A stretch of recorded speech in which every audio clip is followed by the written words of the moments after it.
civil war, and international maneuvers. It is no surprise that, from time to time, this or that superpower had sought to take advantage of the latent civil war in Soviet Russia. Who solicits or hopes to provoke foreign intervention is, sometimes, the defeated faction, which believes it has no other hope for success.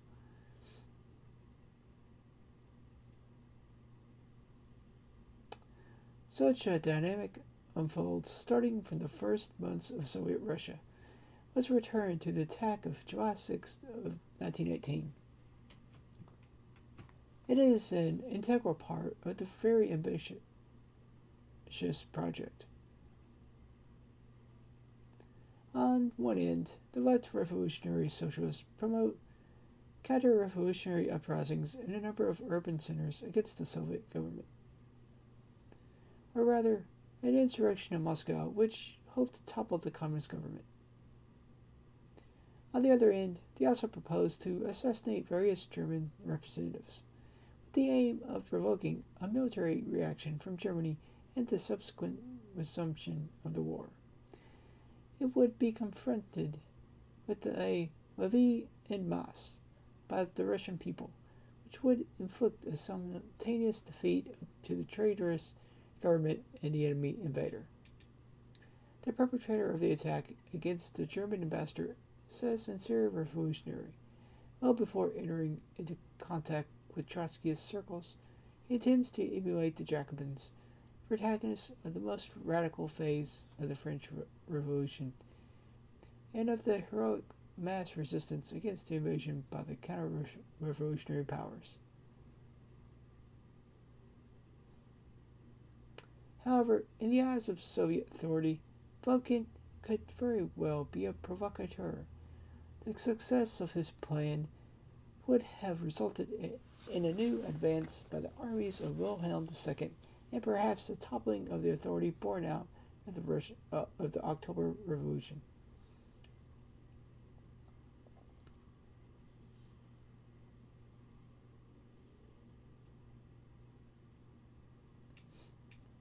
The interaction between internal and international politics appears in all historical changes. Hitler's rise to power, with the annihilation of or decimation of the German section of the Communist Internationale, represents a hard blow to the Soviet Union. What consequences would it have for internal political stability? On March 30th, 1933, Trotsky blames the ruling bureaucracy in the USSR for the defeat of the communists in Germany, and writes that the liquidation of Stalin's regime is absolutely inevitable and isn't far off. In the summer of the same year, Delmadier's government in France allows Trotsky to visit, only a few months after the previous rejection by Harriet, and doubts arise about the reasons for this change. Ruth Fischer thinks that the French government did so on account of Stalin's weakened position, the reorganization of the opposition against him, and Trotsky's nearing return to Moscow with leading responsibilities at the highest level. A new and dramatic turn of events arises with the outbreak of the Second World War. In the spring of 1940, the Soviet Union is still outside the gigantic conflict and even remains committed to the non-aggression pact with Germany.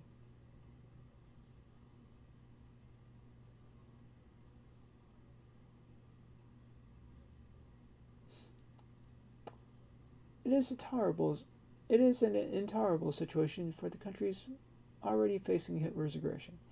Taking the Finno-Russian conflict as a pretext, they consider a plan to bombard the petroleum centers in Baku. It's not just a matter of striking the Third Reich's energy supply line. The Franco-British military plans sought to break the military alliance between the Soviet Union and Germany through attacks against the oil industries in the Caucasus region and bringing a post-Stalinist regime to their side against Germany. Let's return for a moment to the attack against German ambassador Murbach. The perpetrator certainly had in mind triggering a German attack, but not because he hoped for their victory. On the contrary, he hoped the assault would awaken Russia, leading it to a decisive response. Later received Bunkin participating in the conspiracy led by Trotsky. And the latter, for his part, in clarifying his position, compares himself in 1927 to French Prime Minister Clemenceau, who, during the First World War, assumed leadership of the country after denouncing the lack of military effectiveness by his predecessors, and therefore proposing himself a stony statesman capable of leading France to victory against Germany.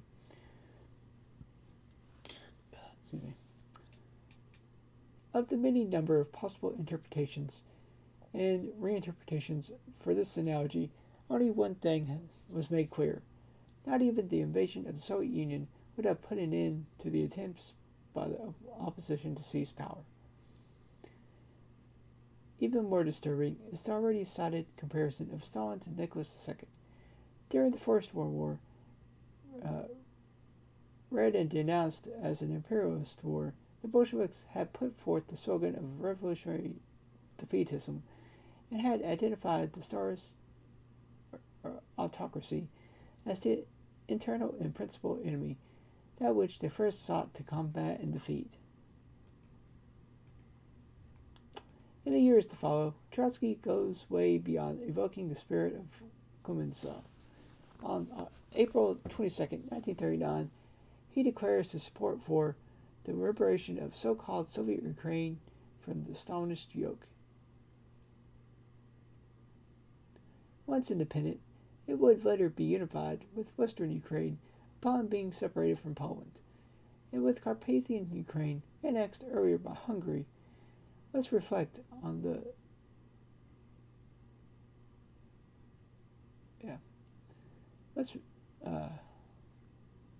Once independent, it would later be unified with Western Ukraine upon being separated from Poland, and with Carpathian Ukraine annexed earlier by Hungary. Let's reflect on the moment in which this position is taken. The Third Reich had just carried out the dismemberment of Czechoslovakia, and rumors grow which indicate that the Soviet Union, and especially Ukraine, is Germany's next objective. In these circumstances, in July of 1939, it is even Kerensky who takes a stand against Trotsky's surprising project, which, according to the Menshevik leader, only favors Hitler's plans. It's the same opinion from the Kremlin, which was the quick response from Trotsky, who, on the other hand, in an article from April 22nd, had written that the Ukraine's independence, the Bonapartist clique, that with Ukraine's independence, the Bonapartist clique will reap what they have sown. It's good for the current Bonapartist caste to be undermined, shaken, destroyed, and swept away. Only that way is the road paved for a real defense of the Soviet Republic and its socialist future. Soon after the invasion of Poland begins, Trotsky goes even further, in foreseeing the final ruin of the Third Reich. He adds, however, before going to hell, Hitler would inflict such a defeat on the Soviet Union that it could cost the head of the oligarchy in the Kremlin. That prediction, or that desire, of the liquidation, physical as well, of the Bonapartist clique were cast, carried out by a revolution from below, driven by a military invasion, could it not be seen in the eyes of Stalin as confirmation of the suspicions about the convergence, or at least the objective convergence, between the Nazi leadership and the Trotskyist opposition? Both had an interest in provoking the collapse of the internal front in the USSR, even if the first saw that collapse as the precondition for a Soviet nation's enslavement. The second saw it as the precondition for the outbreak of a new revolution. Also, it's not a particularly ignominious suspicion. Acting like the new Lenin, Trotsky aspired to use to his advantage the dialectic that had led to the defeat of the Russian army, the toppling of the Tsarist autocracy, and the victory of the October Revolution. Once again, the past history of Bolshevism turned against Soviet power. Kerensky, who in 1917 had denounced treason by the Bolsheviks, now warns of the treason by those who define themselves as Bolshevik Leninists. From Stalin's point of view, there's been a radical change with respect to the First World War.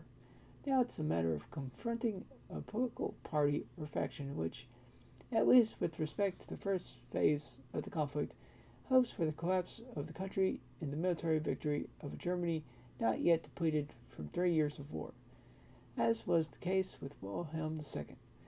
But at the height of his power, it explicitly dedicated to building its colonial empire in the East. Given this context, it's certainly not surprising that the accusation of treason is raised. Let's return to the article by Trotsky from April 22, 1939. In it, there is but a single affirmation which could have received Stalin's agreement. The impending war will create a favorable atmosphere for all sorts of adventurers, miracle hunters, and seekers of the Golden Fleece.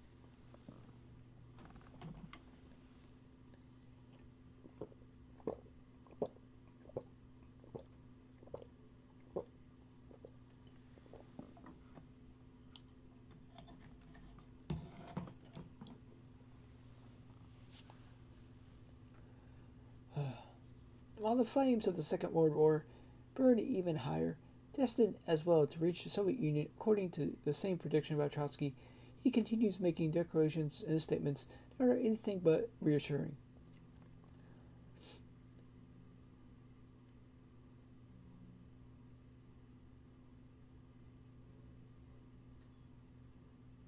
Let's see a few of them. Soviet patriotism can't be separated from the irreconcilable struggle against the Stalinist clique. June 8, 1940. The Fourth International has recognized for some time now the need to topple the bureaucracy and power in Russia through a revolutionary uprising by the workers. September 25, 1939. Stalin and the oligarchy led by him represent the principal danger to the Soviet Union. April 13, 1940. It is quite understandable that the bureaucracy, or the oligarchy, branded as the principal enemy, is convinced that the opposition, if not at the direct service of the enemy, is in any case ready from the start to follow up its actions. Any government would have found organizations of this orientation to be a threat to national security. Only to fuel Stalin's concerns and suspicions is the prediction by Trotsky, September 25, 1939, of an imminent revolution in the Soviet Union, only a few years or perhaps months away from the inglorious collapse of the Stalinist bureaucracy.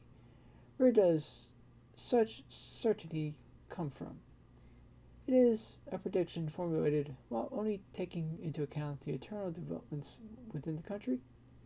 Is it a prediction formulated while only taking into account the internal developments within the country?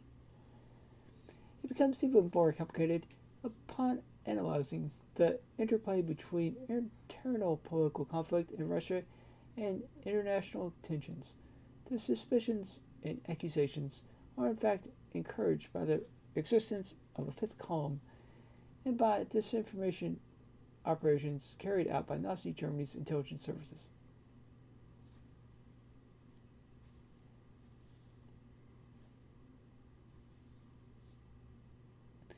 In April of 1939, Goebbels writes in his diary, "Our clandestine radio station in eastern Prussia, which broadcasts into Russia, has caused an uproar. It operates in Trotsky's name and causes trouble for Stalin." Immediately after the start of Operation Barbarossa, the leader of the Third Reich's propaganda services is even more pleased. Now we are using 3 clandestine radio stations in Russia. The first is Trotskyist, the second separatist, the third Russian nationalist. All are critical of the Stalinist regime. It's an instrument the aggressors give great importance to. We work with all methods, especially 3 clandestine radio stations in Russia. There are a, these are a model of cunning and finesse. On the role of Trotskyist propaganda, the diary entry from July 14th is especially significant, which references the treaty between the Soviet Union and Great Britain and the joint statement by the two countries. It proceeds as follows.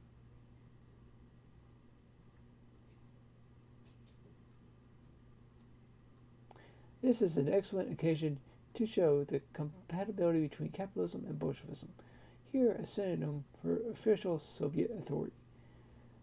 The statement will find scarce acceptance among Leninist circles in Russia, having in mind that Trotskyists like to define themselves as Bolshevik Leninists, in contrast to the Stalinists, considered traitors to Leninism. Damn.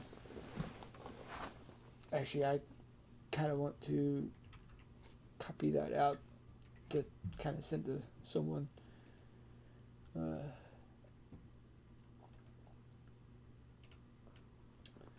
What was I wanting?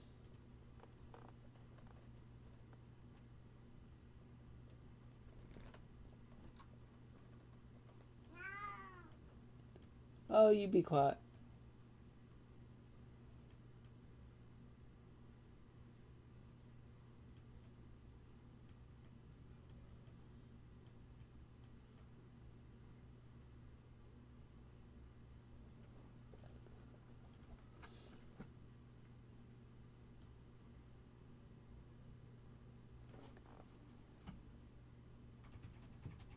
I will regret sending this to someone, but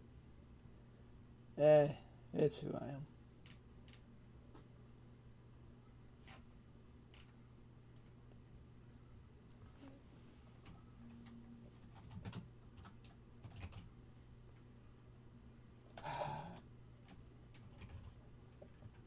The stupid people who change their damn names.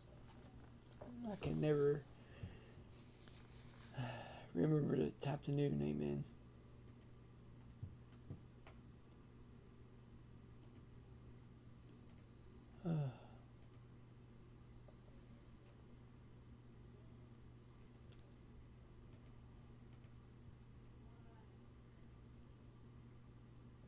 Wait, what? Oh, okay.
Naturally, the intention by Stalin and his collaborators to collectively condemn the opposition as a den of enemy agents appears grotesque today.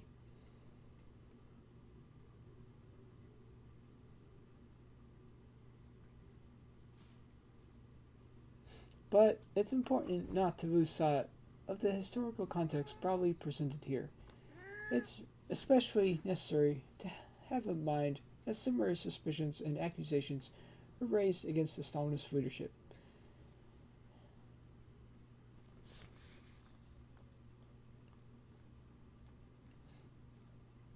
After having labeled Stalin as a fascist dictator, the pamphlets which the Trotskyist network circulated in the Soviet Union added the leaders of the Politburo are either mentally ill or mercenaries of fascism. Even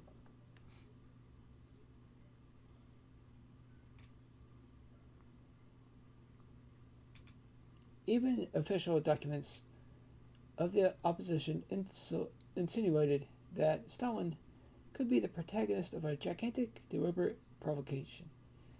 On both sides, instead of committing to an exhaustive analysis of the objective contradictions and how political conflicts interrelate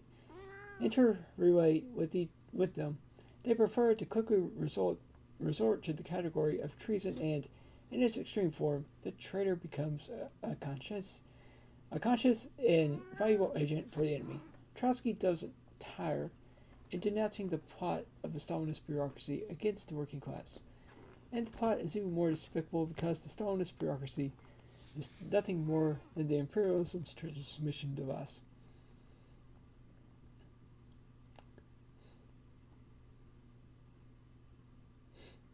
It's not necessary to say that Trotsky is on the receiving end as well. He laments at seeing himself described as an agent of a foreign power, but in turn labels Stalin as an agent provocateur at Hitler's service. The most famous accusations are exchanged by both sides on closer examination. The most incredible are those coming from the opposition. The conflicted and tormented mood of its leader was carefully analyzed by a Russian historian not suspected of having Stalinist sympathies.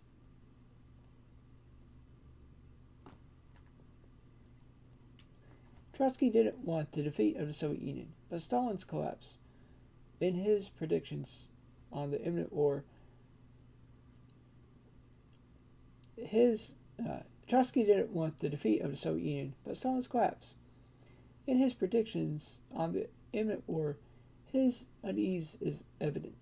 The exile knew that only his country's defeat could put an end to Stalin's power. He desired war, because in that war he saw the only possibility of toppling Stalin.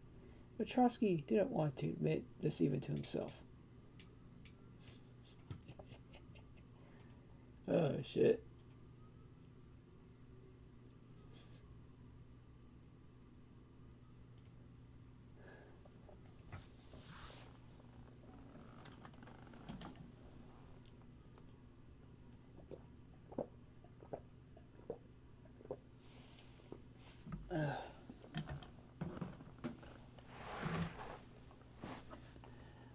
Bonapartist reaction, coup d'etats, and disinformation. The Tukhachevsky case. With the Civil War latent or in the open, within the new leadership group born out of the toppling of the old regime, with mutual accusations of betrayal and collaboration with their imperialist enemy, and the extensive activities of their intelligence services, dedicated both to the recruitment of agents as well as to subversion, it's in the context that we must place the events that in 1937 led to the persecution and execution of Marshal Tukhachevsky and a number of other leading officers of the Red Army. There is a long history behind this case. Years earlier, Lenin saw the Bonapartist danger threatening Soviet Russia and also expressed his concerns to Trotsky. Would civil authority really be able to subordinate military authority? In 1920, Tukhachevsky seems to have wanted to make the decision regarding the March on Warsaw a dream of his. There clearly emerges, the leading historian from our time observes, the possibility of the brilliant general becoming the Bonaparte of the Bolshevik Revolution. 10 years later, Stalin is warned by the GPU about the schemes that are being forged by military elements opposed to him. Was there no cause for alarm? In April of the following year, it was Trotsky who expressed his great doubts regarding Tukhachevsky, offering the following analysis of the situation created in the USSR after the political defeat of Bukharin and his allies on the right. The principal danger for socialism is represented not by a Thermidorian reaction, which would formally conserve the country's Soviet character and the communist character of the ruling party, but by a Bonapartist reaction that will take the most open, most mature form of counter-revolution that will be waged against the Soviet system and the Bolshevik Party as a whole, unsheathing the saber in the name of bourgeois property. In such a case, the most adventurous Praetorian elements like Tukhachevsky could play a role of great importance. Those opposing them, with weapons in hand, would be the revolutionary elements of the party, the state, and take note, the army, united around the working class and the Bolshevik-Leninist faction, that is, the Trotskyists.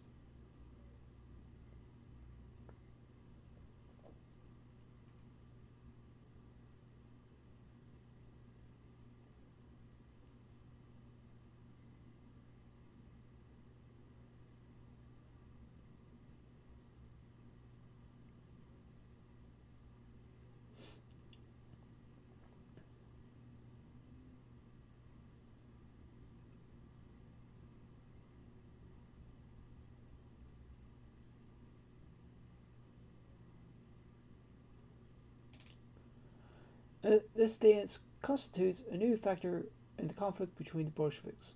Despite having the armed forces under his control, Stalin was careful not to get them too closely involved in the controversies and intrigues that shook the party and the state. Now clearly the opposition seeks to gain entry or to consolidate its presence in the army in the name of the struggle against the Bonapartist threat. After all, only it would be able to meaningfully oppose it. However, not allowing himself to be intimidated by this Bonapartist threat. In 1935, Stalin grants Tukhachevsky and 4 other military officers the title of Marshal. It's a promotion made in the context of a reform that sees the army abandon its predominantly territorial militia character, becoming a true standing army, and restoring the old pre-revolutionary discipline.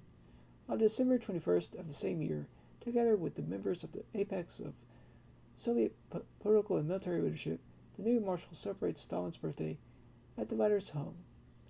Until 5:30 in the morning, Dmitrov emphasizes.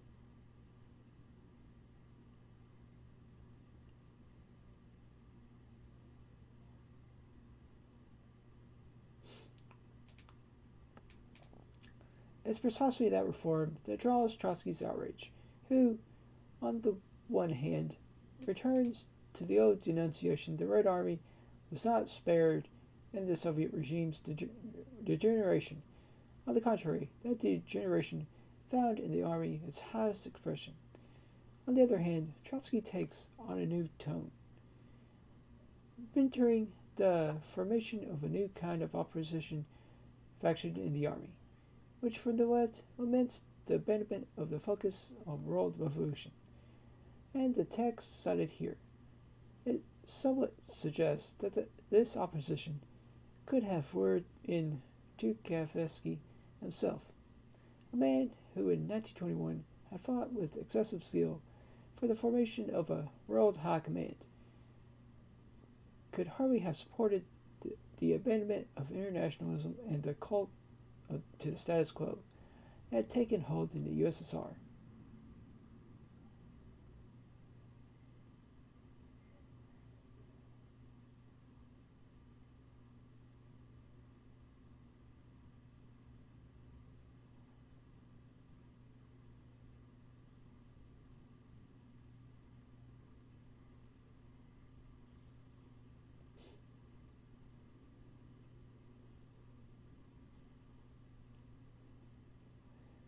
what to say of this text. The agitation in the army continues and appears to be strengthening, only that now the approaching struggle doesn't oppose a Bolshevik-Leninist faction against the Bonapartist generals, but a remarkable part of the army in its leadership against the Thermidorian leaders and traitors in the Kremlin. The resistance by the Red Army and its rebellion against state power would be further justified by the fact that its new political course constituted a double coup d'etat that, in breaking with the Bolshevik October, arbitrarily proceeded to the elimination of the militias and the restoration of the officer caste 18 years after its revolutionary suppression. Rising up against Stalin, the Red Army would have, in fact, prevented the coup d'etat as he was planning and would have reestablished revolutionary legitimacy.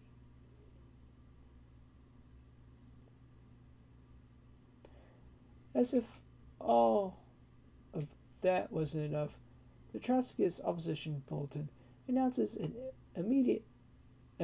imminent revolt by the army, perhaps a measure taken in Moscow some months before the trials aimed to confront the possible threat. On March 29, 1937, the Politburo debated the removal from the Red Army of all the commanders and officers who had been expelled from the party for political motives, transferring them to the economic ministries. The rumors spread by white Russian exiles in Paris after a military coup d'etat that was being prepared in Moscow. The rumors spread by white Russian exiles in Paris about a military coup d'etat that was being prepared in Moscow fueled even more the climate of suspicion and concern. Finally, during the latter half of January 1937, the Czechoslovakian president, Edvard Beneš, receives intelligence about the secret negotiations underway between the Third Reich and the anti-Stalinist clique in the USSR of Marshal Tukachevsky, Rykov, and others. Was there some basis to the accusation, or was it all a setup by German intelligence services? Yet, early on in 1937, in speaking with his foreign minister, Konstantin von Neurath, Hitler rejects the idea of an improvement in relations with the USSR, but adds it would be different if things in Moscow developed in the direction of an absolute despotism under the control of the military. In that case, it would be wrong to miss the opportunity to make our presence felt again in Russia. Beneš also keeps the French leaders up to date on those negotiations, thereby notably weakening confidence in the French-Soviet pact. Therefore, it wasn't Stalin alone who believed the information shared by the Czechoslovakian president.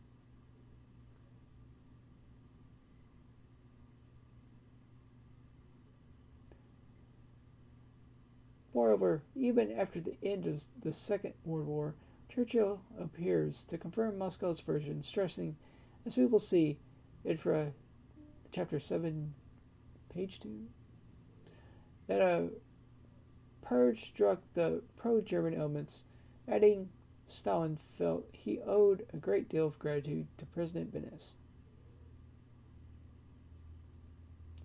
At any rate, the question remains without an answer, and to conclusively answer it, only a private conversation of Hitler's in December 1942 offers some assistance.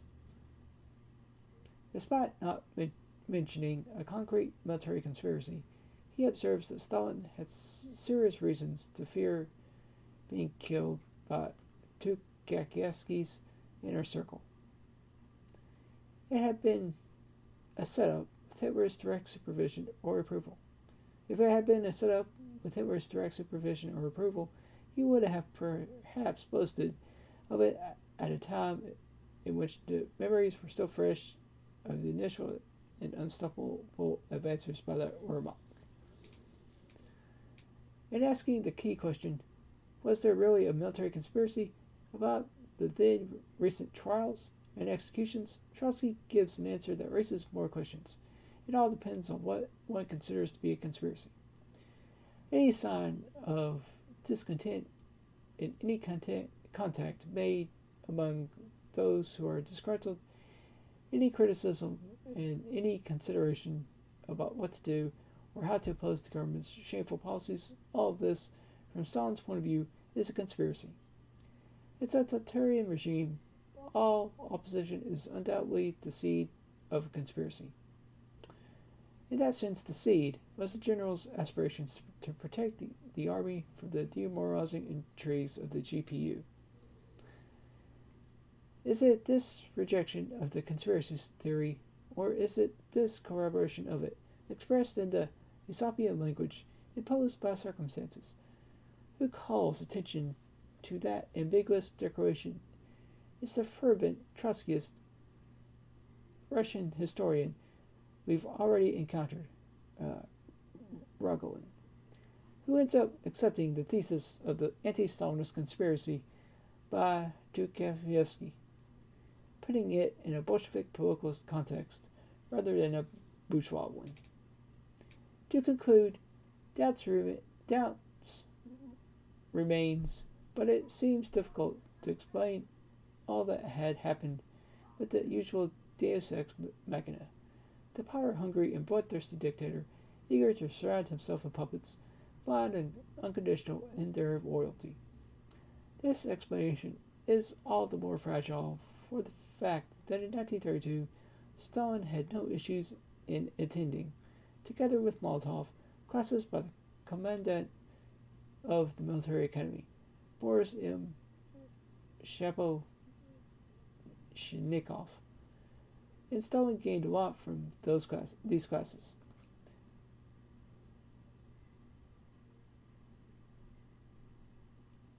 Given by a highly decorated strategist, yet who was not a member of the Communist Party. Moreover, military science was one of the few politically important fields in which Stalin favored originality and innovation, to the extent that the officer corps could exercise considerable spiritual independence, taking the place of Tukhachevsky and his subordinates are generals who, far from being passive yes-men, frankly expressed their opinions and made arguments according to their own judgment, not hesitating to contradict the supreme leader, who, moreover, encourages and sometimes rewards that attitude. Supra, chapter 1, something 6.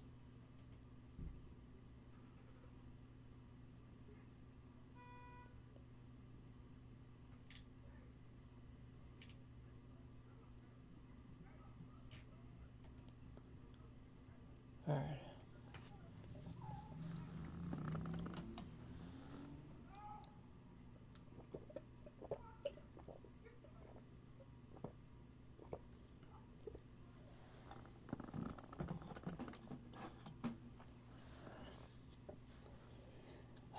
Three Civil Wars.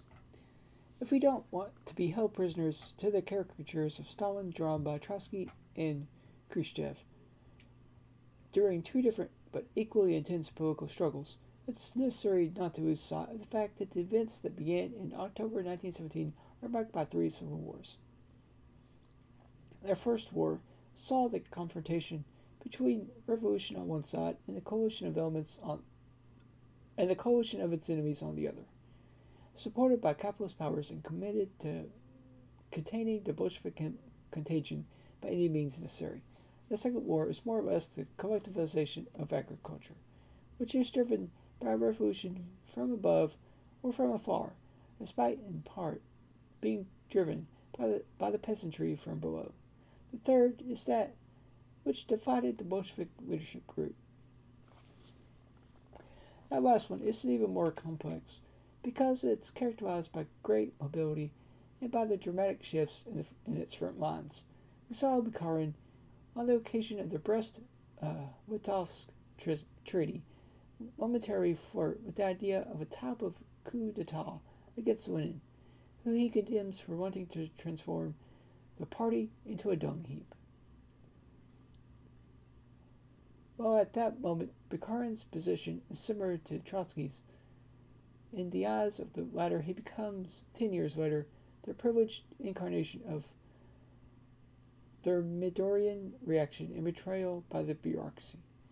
With Stalin against Bukharin, yes. With Bukharin against Stalin, never.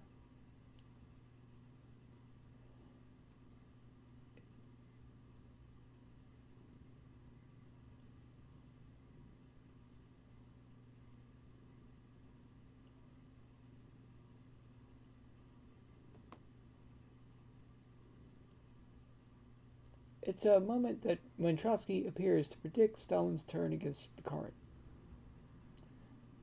The latter would have immediately toppled Stalin as a Trotskyist, exactly how Stalin had toppled uh, Zinoviev.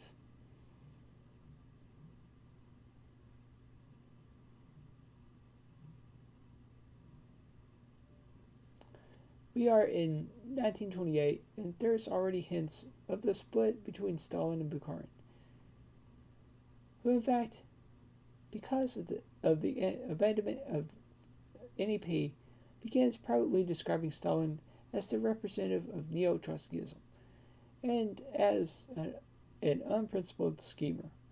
In the last analysis, as the worst and most dangerous enemy inside the party, thus the former member of the Duumvirate proceeds down the path that will unite him with Trotsky.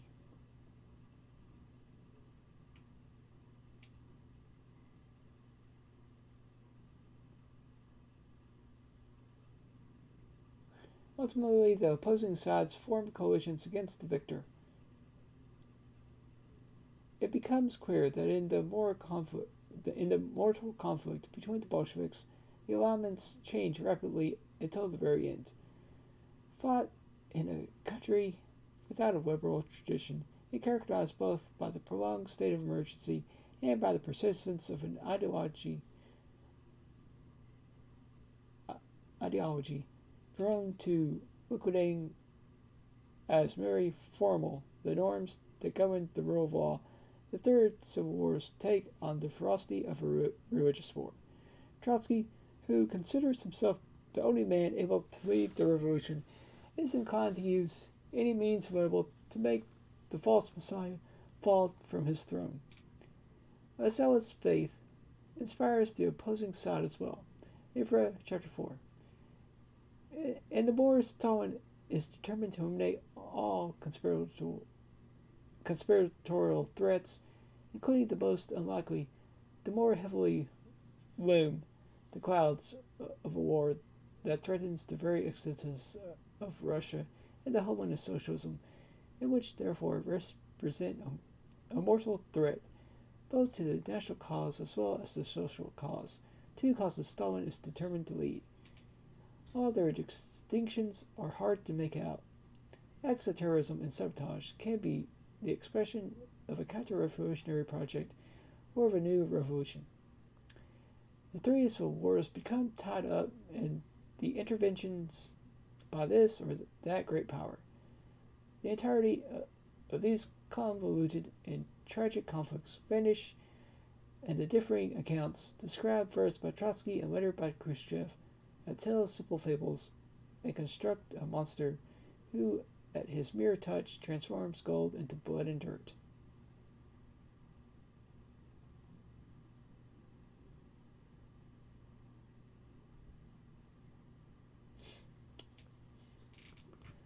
End of chapter 2. Alright. Alright. Wish I would have got that yesterday, but it is what it is.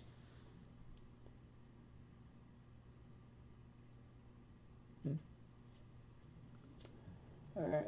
Let's see here. I don't think I want to do the next one, but I think I will do as soon as I find it again. Here we go. I may switch it to this now. I think I did the introduction last. Yeah, that looks right. Alright. Actually, let's go back over for a second.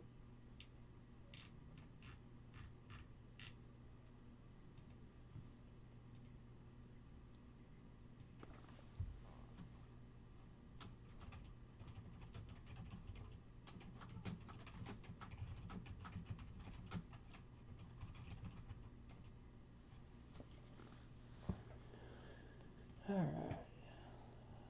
That looks good.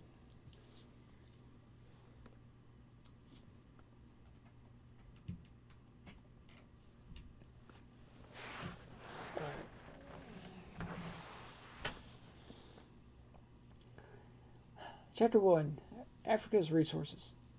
Africa is a paradox which illustrates and highlights neocolonialism.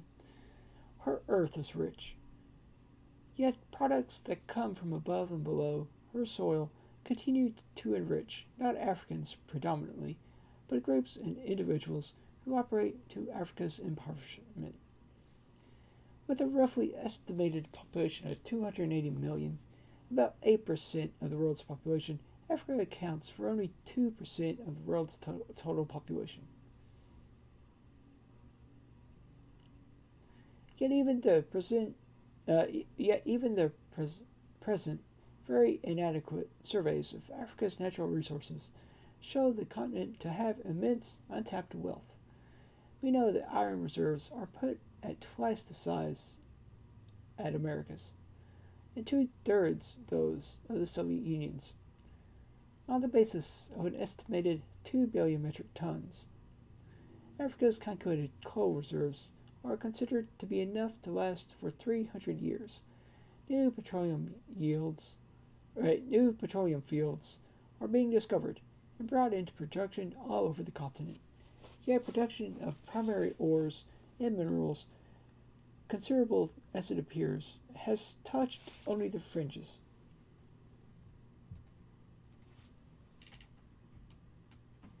Africa has more than 40% of the world's potential water power, a greater share than any other continent. Yet less than 5% of this volume has been utilized. Even taking into account the vast desert stretches of the Sahara, there is still in Africa more arable and pasture land than exists in either the United States of America or the Soviet Union. There is even more than in Asia.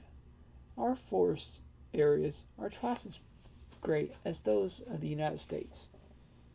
If Africa's multiple resources were used in her own development, they could place her among the modernized continents of the world. But her resources have been, and still are, being used for greater development of overseas interests. Africa provided to Britain in 1937 the following proportions of basic materials used in her industries: tin, oil, and concentrates, 19%; iron ore, 29%; manganese, 80%; copper, 46%; bauxite, 47%; chrome ore, 50%; asbestos, 66%; cobalt, 82%; antimony, 91%. French imports from Africa include cotton, 32%; iron ore, 36%; zinc ore, 51%; lead, 85%; phosphates, 100%. To Germany, Africa provided copper imports, 8%; iron ore, 10%; lead ore, 12%; manganese ore, 20%; chrome ore, 22%; phosphorites, 71%. Yet in none of the new African countries is there a single integrated industry based upon any one of these resources. Upon possessing 53 of the world's most important basic industrial minerals and metals, the African continent tails far behind all others in industrial development. Gauged on the production of primary products output and the total economic activity by the comparison with the country of the most advanced. Production, the United States of America. The facts can be seen at a glance. Algeria. So all in all in 1958 except for Nigeria, which is 1956. And USA, that's 1959. Agricultural, forestry, and fishing.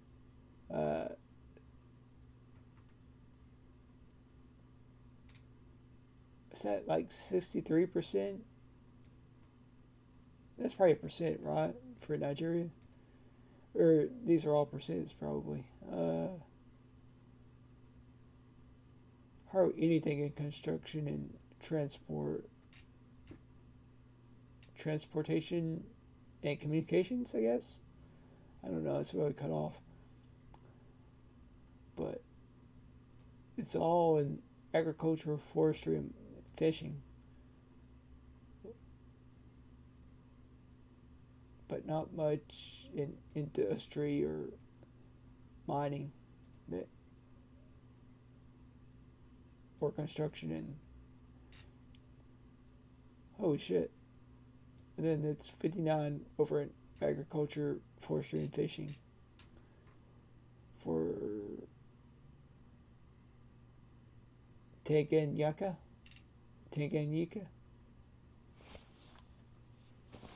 With the USA, it's what single digits in all of these, but 30 in industry manufacture.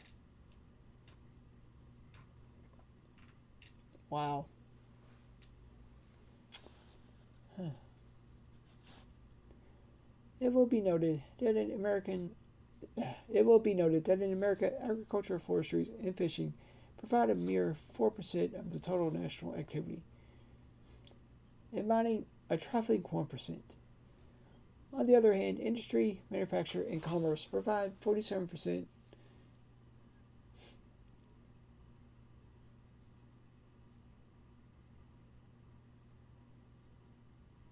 In the African countries included in the table, which are, with the exception of Nigeria, those with the highest settler communities and therefore the most exploited, agriculture is predominant. Industry, manufacture, and commerce lag far behind. Even in the case of South Africa, the most highly industrialized sector of the African continent, the contribution of agriculture, 12%, and mining, 13%, are equal to those of industry, manufacture, and construction put together. However, on the whole, mining has proved a most profitable venture for foreign capital investment in Africa. Its benefits for Africans have by no means been on an equal scale.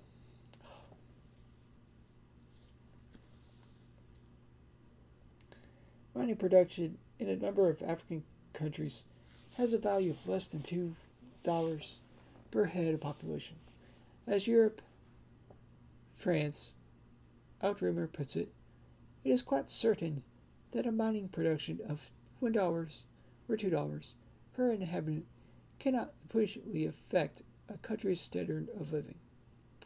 Affirming correctly that in the zones of exploitation, the mining industry introduces a higher standard of living, the journal is forced to the conclusion that mining exploitations are, however, relatively privileged, isolated islands in a very poor total economy.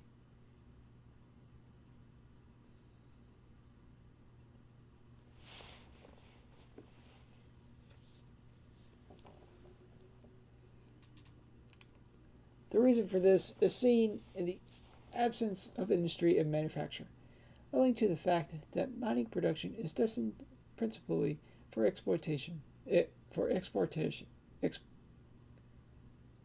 reason for this is seen in the absence of industry and manufacture, owing to the fact that mining production is destined principally for exportation, mainly in primary form.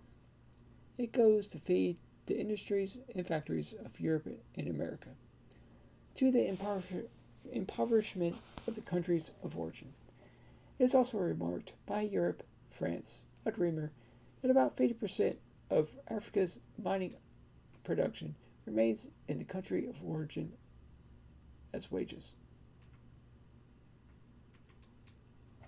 Even the most cursory glance at the annual accounts of the mining companies refutes this claim.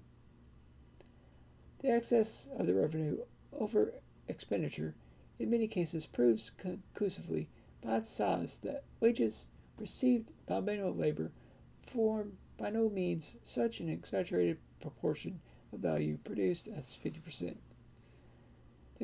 The considerable sums which go on highly paid salaries uh, the considerable sums that go in highly paid salaries to European staffs in the skilled and administrative categories, part of which is returned to their own countries, must in many instances amount to the total received by African labor.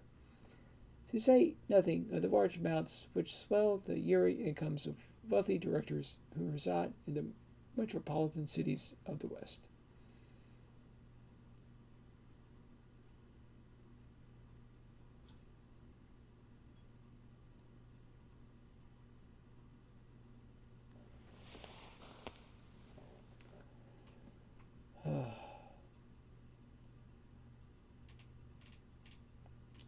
The assumption also ignores another important fact, namely that wages of manual workers, low as they are partly spent on goods manufactured abroad and imported, taking out of the primary producing countries a good part of their workers' wages.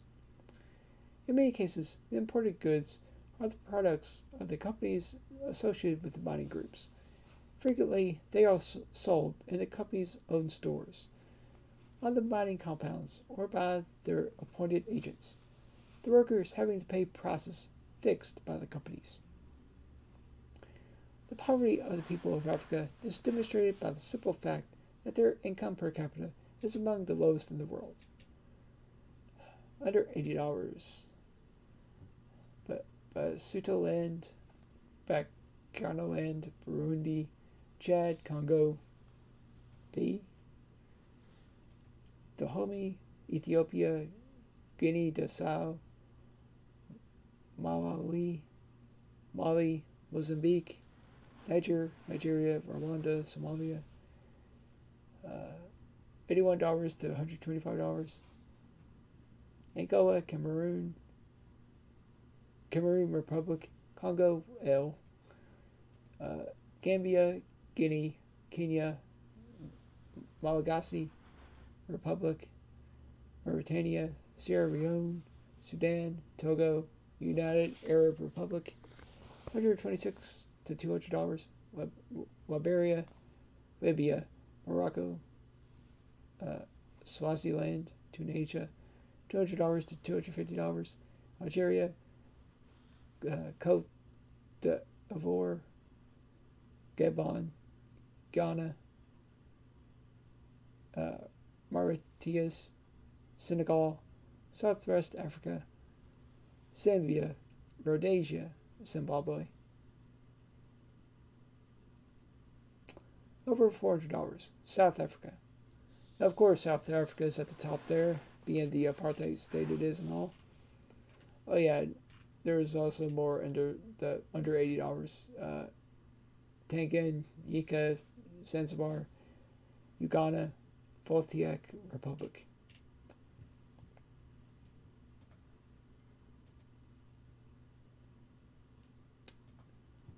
All right. In some countries, for example, Gabon and Zambia, up to half the domestic product is paid to resident expatriates and to overseas firms who own the plantations and mines. In Guinea-Bissau, Angola, Libya, Swaziland, Southwest Africa, and Zimbabwe, Rhodesia, foreign firm profits and settler or expatriate incomes exceed one third of the domestic product. Algeria, Congo, Kenya were in this group before independence.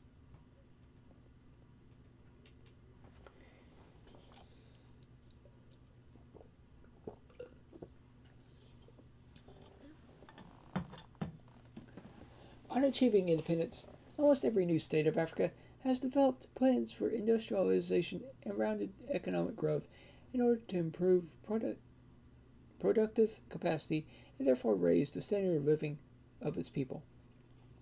But while Africa remains divided, progress is bound to be painfully slow. Economic development is dependent not only on the availability of natural resources and the size and population of a country, but on economic size, which takes into account both population and income per capita. In many African states, the population and per capita products are extremely small, giving an economic unit no larger than a medium-sized firm in a Western capitalist country, or a single state enterprise in a European socialist economy.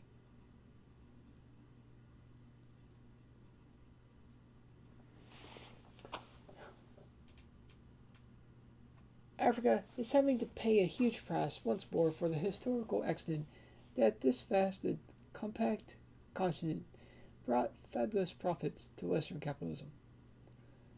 First, out of the trade of its people, and then out of imperialist exploitation. This enrichment of one side of the world out of the exploitation of the other has left the African economy without the means to industrialize. At the time when Europe passed into its industrial revolution, there was a considerably narrower gap in development between the continents. But with every step in the evolution of productive methods and the increased profits drawn from the more and more shrewd investment in manufacturing equipment and base metal production, the gap widened by leaps and bounds. The report of the UN Economic Commission for Africa, published in December 1962 under the title of Industrial Growth in African States, that the gap between the continents separated by the Mediterranean has widened faster during the 20th century than ever before. True, per capita output has increased in Africa, particularly in the last 2 decades, which have seen an increase of some 10 to 20%. Already far ahead, the industrial countries have marked a per capita advance in the same period of 60%, and their per capita industrial production may be estimated as high as 25 times that in Africa as for a whole. The difference for the greater part of Africa, however, is even more marked, since industry on this continent tends to be concentrated in small areas in the north and south. A real transformation of the African economy would mean not only doubling agricultural output, but increasing industrial output some 25 times. The report makes it plain that industry, rather than agriculture, is the means by which rapid improvement in Africa's living standards is possible. There are, however, imperialist specialists and apologists who urge the less developed countries to concentrate on agriculture and leave industrialization for some time later when the populations shall be well fed. The world's economic development, however, shows that it is only with advanced industrialization that it has been possible to raise the nutritional level of the people by raising their levels of income. Agriculture is important for many reasons, and the governments of African states concerned with bringing higher standards to their people are devoting greater investment to agriculture. But even to make agriculture yield more, the aid of industrial output is needed. And the underdeveloped world cannot forever be placed at the mercy of the more industrialized. This dependence must slow the rate of increase in our agriculture and make it subservient to the demands of the industrial producers.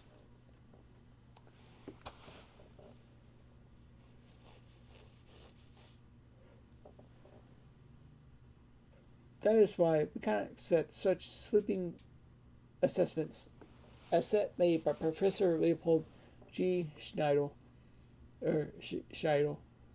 at the Vienna School of Economics at a recent meeting in London of the International Geopolitical Congress. Commented Professor uh, Scheidel, people in developing countries seem to think that all that is necessary for them to become as wealthy as the West is to build factories. Most experts agree that it is wiser and more promising to develop agriculture into self-sufficiency and on to the level of a marketing economy. The Times, July 24th, 1964.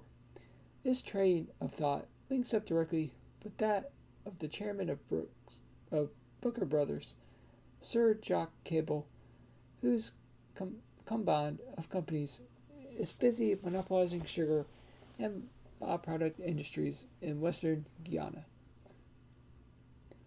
Shipping and trading in the Caribbean and East Africa is now penetrating into the west of the African continent. Sir Jock Campbell asserted at the annual address of the African Bureau in London on November 29, 1962, that agriculture was the basis of African development and that plantations were an effective method of increasing economic potential.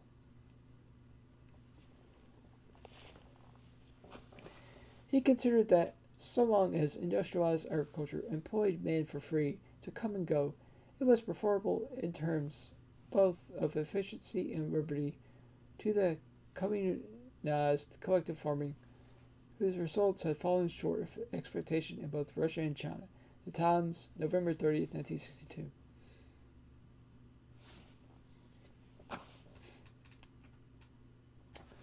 He does not seem to have convinced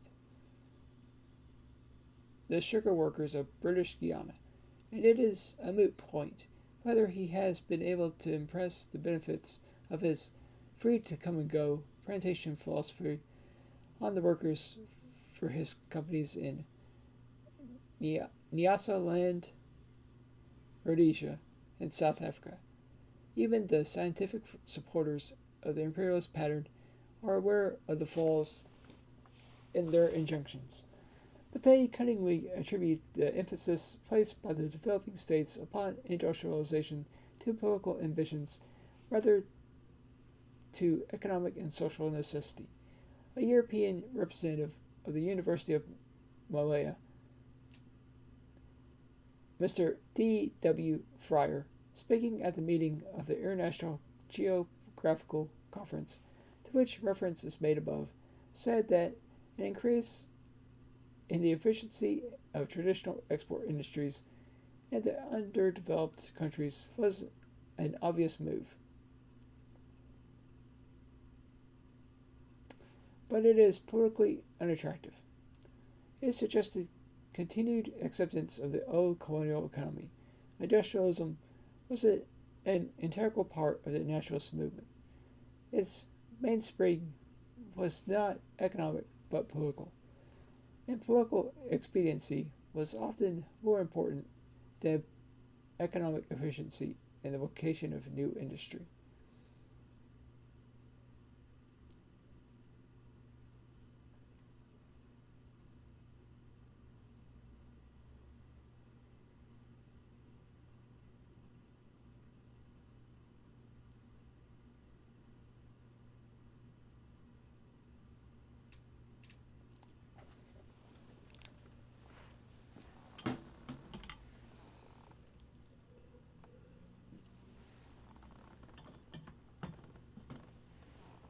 Uh,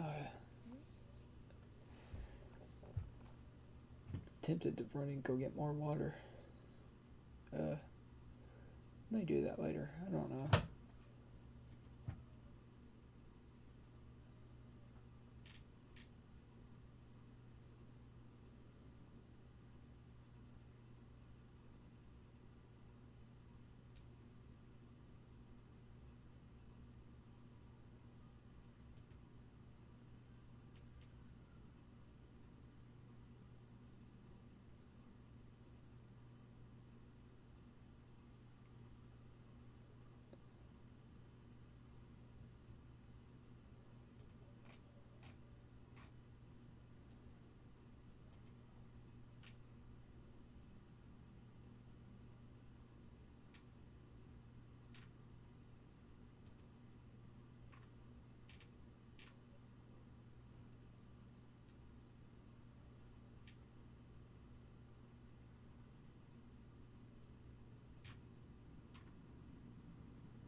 the more efficient management of primary production and improvement on a marketing level is imperialism's gain and our loss.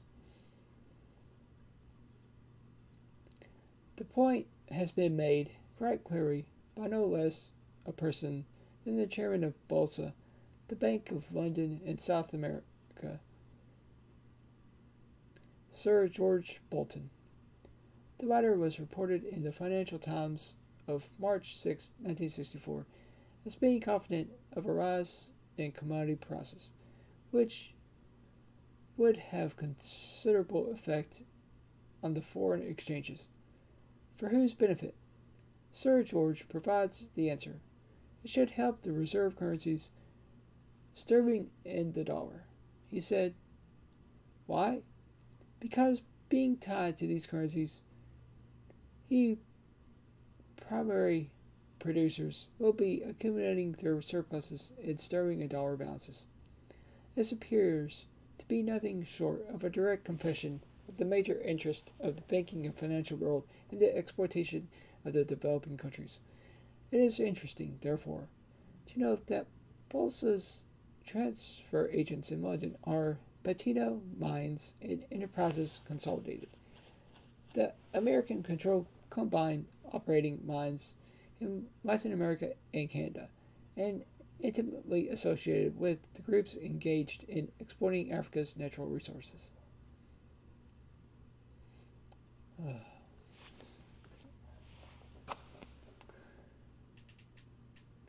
We are certainly not against marketing and trading.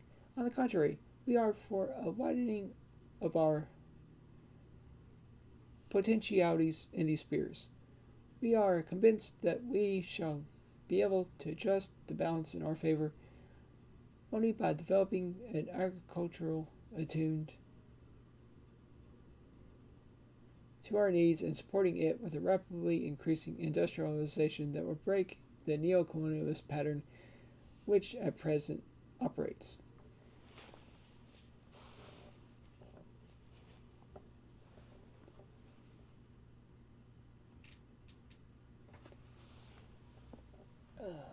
Wait, yeah.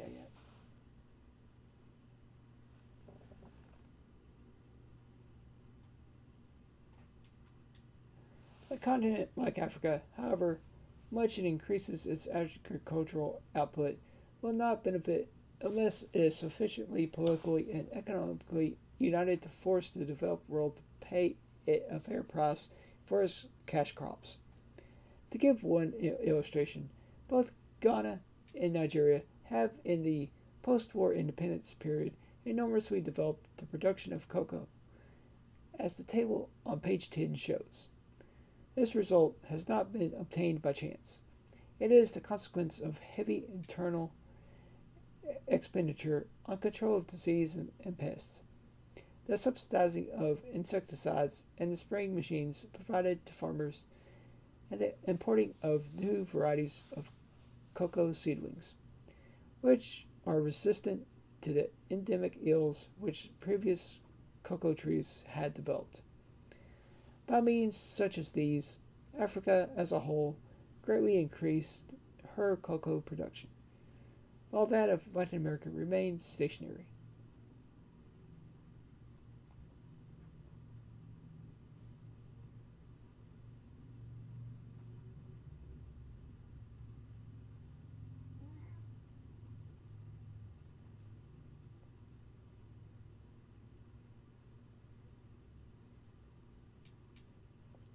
What advantage has Nigeria or Ghana gained through this stupendous increase in agricultural productivity? In 1954-1955, when Ghana's production was 210,000 tons per 1954 earnings from the cocoa crop, or her 1954 earnings from the cocoa crop were 85.5. Is that pounds? I don't remember what that stands for. It's probably pound sterling, I bet.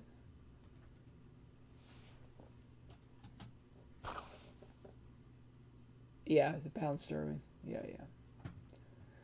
That's what I was thinking. Or 85.5 million pounds sterling. This year, 1964 to 1965, with an estimated crop of 590,000.